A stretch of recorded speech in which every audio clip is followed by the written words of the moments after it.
सारा की बिल्ली है प्यारी बहुत, नाजों से उसने है पाली बहुत। सारा की बिल्ली है प्यारी बहुत, नाजों से उसने है पाली बहुत।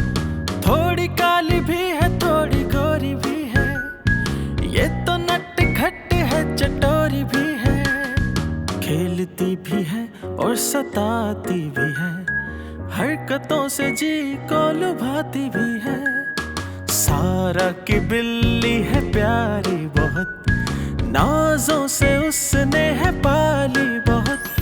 बुलाओ इसको नखरे दिखाती है, एक बॉल को बस उठाती फिरे। नहीं करने देगी किसी को आराम, इसे तो बस है खेलने से काम।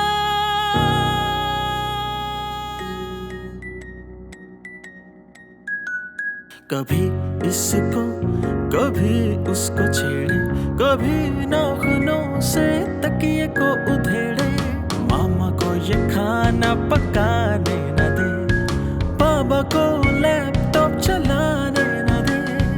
भैया को देखे तो ये दौड़ जाए, सारा को पाए तो ये मुस्कुराए। अभी देखी सीढ़ियों से जाती हुई, अभी देखी टब में नहाती हुई। चूहा अगर घर में दे कोई दिखाई, तो समझो चूहे की शामत आई। पहले घुमाएगी तुमसे पकड़ के, फिर ये डराएगी खूब जकड़ के।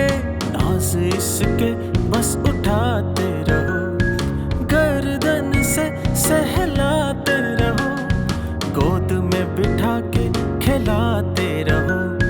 मानो मानो इसे तुम बुलाते रहो, इसकी सुबह शाम है सारा के साथ। ये तो बेड पे सोती है सारा के साथ। सारा की बिल्ली है प्यारी